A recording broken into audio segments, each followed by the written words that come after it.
बचपन की वो गर्मियों की छुट्टियां हमेशा खास होती थी, जब हम सभी भाई बहन दादी के घर जाया करते थे। दादी का घर शहर से दूर एक छोटे से गांव में था। वहां नहीं बिजली थी और नहीं टेलीफोन, बस हम, दादी और उनकी कहानियां।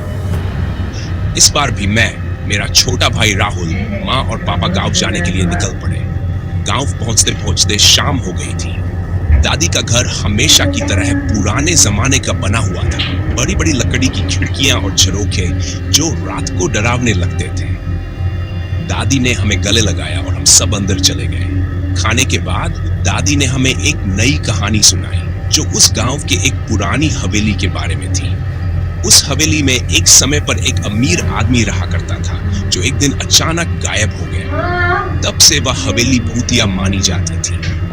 दादी की कहानी सुनकर राहुल ने कहा, भैया, हमें उस हवेली को देखने जाना चाहिए। मैंने भी हामी भर दी। अगले दिन हम हवेली की तरफ चल पड़े। रास्ता बहुत डरावना और सुनसान था। हवेली के पास पहुंचते ही हमें अजीब सा सन्नाटा महसूस हुआ। हवेली की हालत बहुत खराब थी, लेकिन हम अंदर जाने का साहस कर ही लिया।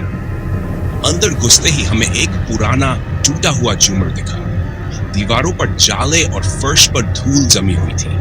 अचानक हमें एक कमरे से खटखट की आवाज सुनाई दी। हम दोनों डर गए, लेकिन अंदर जाने का फैसला किया।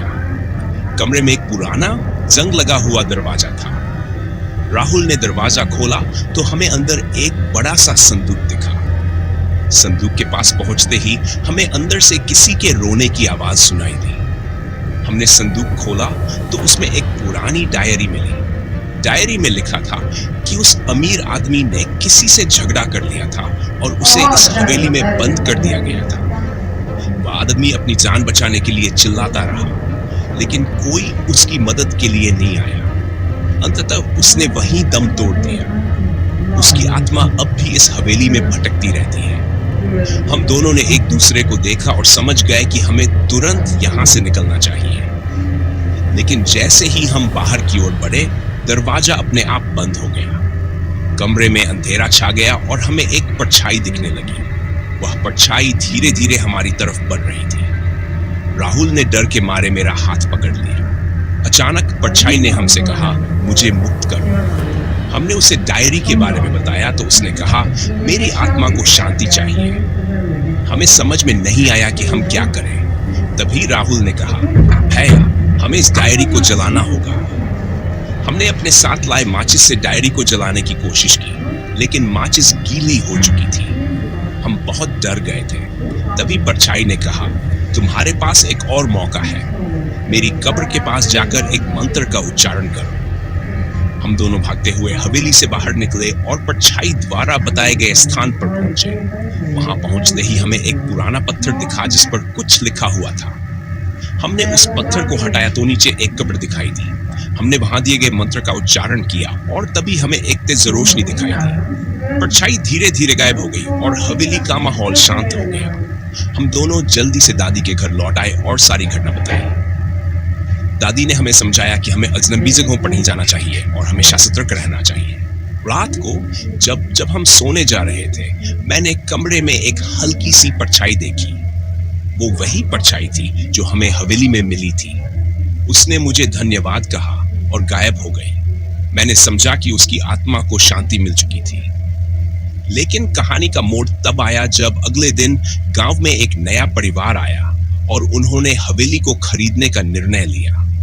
उन्होंने हवेली में रहने का इरादा जताया। जब हमने उन्हें इस हवेली के इतिहास के बारे में बताया तो उन्होंने कहा, हमें किसी भी प्रकार की आत्माओं से कोई डर नहीं है। कुछ दिनों बाद हमें खबर मिली कि उस परिवार के सभी सदस्य अचानक गायब हो गए। हवेली फिर से वीरान हो गई और गांव में फिर से सन्नाटा छा गया। अब हमें समझ में आ गया था कि शायद उस आत्मा ने हमें धोखा दिया था और वह अब भी हवेली में ही थी। उस रात मैंने सोते समय फिर से वही परछाई देखी। उसने एक भयानक मुस्कान के साथ कहा, मैं कभी मुक्त नहीं होऊंगा। मेरा दिल तेजी से धड़कने लगा और मैंने आंखें बंद कर ली। उस दिन के बाद से मैंने कभी भी उस हवेली का रुख नहीं किया और हमेशा दादी की बातों का ध्यान रखा। दादी के घर की वह भूतिया रात आज भी मेरी यादों में जिंदा है और मैं कभी नहीं भूल सकता कि कैसे एक सादा सा सफर हमें एक रहस्यमयी और डरावने अनुभव में बदल गया।